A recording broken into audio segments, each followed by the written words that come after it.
दंडवत प्रणाम। महाराज जी, हमारे जीवन में दुआ और बद्दुआ का कुछ प्रभाव होता है या ये सब कर्मों का निर्धारित है? हमारे जो अध्यात्म मार्ग में है, इसमें को न काहू के सुख दुख कर दाता।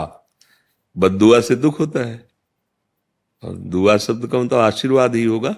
क्यों? दुआ का मतलब आशीर्वाद ही होगा। बद्दुआ का मतलब बुरे वचन बोलना, उसको सापित साप समझ लो। शास्त्रीय भाषा में साप या वरदान। दुआ बद्दुआ का मतलब तो ऐसा ही होगा ज्यादा तो, क्योंकि उर्दू शब्द है दुआ बद्दुआ, तो मुझे लगता है दुआ का मतलब आशीर्वाद और बद्दुआ का मतलब साप, जैसे ऋषि जन देते थे या कोई कटुवचन बोलकर जाओ तुम्हारा बुरा हो, ऐसा। तो हम शास्त्रीय भाषा की बात कहते हैं। को न काहू के सुख दुख कर दाता और निज कृत कर्म भोग सुन भ्राता।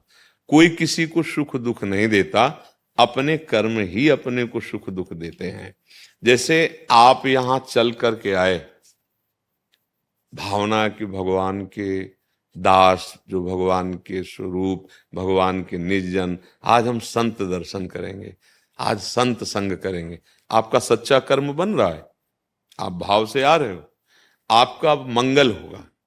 अब जो आपका मंगल होगा उसमें हम प्रधान नहीं हुए, उसमें आप प्रधान हुए। आपने सोचा आज सत्संग सुनेंगे, भगवान के मार्ग में चलने की इच्छा से। अब आपने जो वचन पकड़ा और आपका मंगल हुआ, उसमें आपकी प्रधानता है, क्योंकि आपने वचन पकड़ा, आपने वचनों पर श्रद्धा की, आप आए, आपने भावना की। एक ये, अब वो अंदर से जैसे लग रहा है कि बाबा के पास गए हमारा काम बन गया, या बाबा का आशीर्वाद। सत्य बात पूछिए, उसमें आपका प्रधान रोल है। आपकी भावना, आपकी श्रद्धा, आपका आना, घंटों इंतजार करना, ये आपका सत्कर्म बना। अब यहीं एक आदमी आता है, देखते हैं यार क्या चक्कर है। अब वो आया वहीं जहां कईयों को आनंद और शांति मिली, अब वो अशांत होकर निंदा करके अपने कर्म बिगाड़ कर दुख। तो क्या यहां से बद्दुआ उसको मिली? क्या यहां से दुआ मिली? नहीं। उसका विचार, उसकी भावना, उसका कर्म दुआ, और उसका विचार, उसका भावना, उसका कर्म बद्दुआ।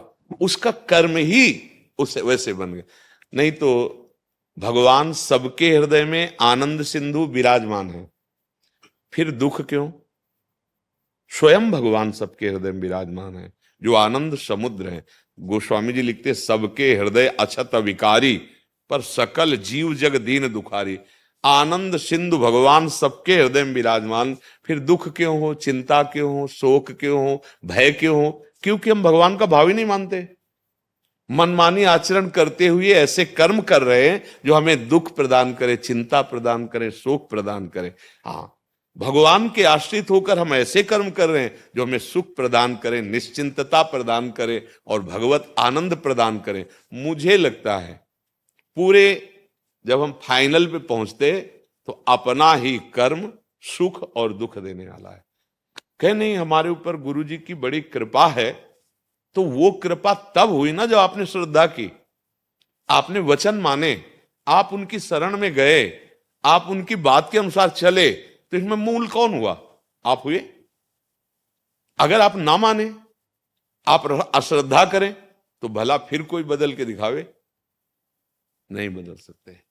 भगवान भी हृदय में बैठे, तुम्हें तभी बदलेंगे जब श्रद्धा करो, विश्वास करो, आत्मसमर्पण भगवान को करो, नाम जप करो। तब आप देखेंगे, तब आपको लगेगा बड़ी कृपा है, हमारा जीवन बदल रहा है, हमें बड़ा आशीर्वाद भगवान का मिल रहा है, हमारा जीवन बदल रहा है। क्यों? आपने श्रद्धा किया, विश्वास किया। भवानी शंकरो वंदे श्रद्धा विश्वास रूपिणो याभ्याम बिना न पश्यंती। बिना श्रद्धा विश्वास के हृदय में विराजमान नहीं अनुभव में आ रहे। तो कर्म ही हमारा पूजा है और कर्म ही हमें दुख सुख देने वाला, पक्का समझो। अगर आपके कर्म ठीक हैं तो किसी से आशीर्वाद की जरूरत नहीं, सब कोई आशीर्वाद देगा। मान लो जहां पर कृपा राम की हुई ता पर कृपा करे सब कोई। कृपा जब आप भगवान की आज्ञा के अनुसार अच्छे कर्म कर रहे हो, जैसे गीता जी में आदेश है संत जन जैसा करते, और बुरे कर्म तो अपने आप दुख मोल ले रहे हैं। आपको कोई बद्दुआ दे, हमें कोई बद्दुआ, जा मर जा, मर जाएंगे क्या? हमारे अगर कर्म सही हैं तो किसी भी ग्रह नक्षत्र, किसी भी विनायक, किसी भी शक्ति की ताकत नहीं कि हमें गिरा सके। अगर हमारे कर्म बिगड़ गए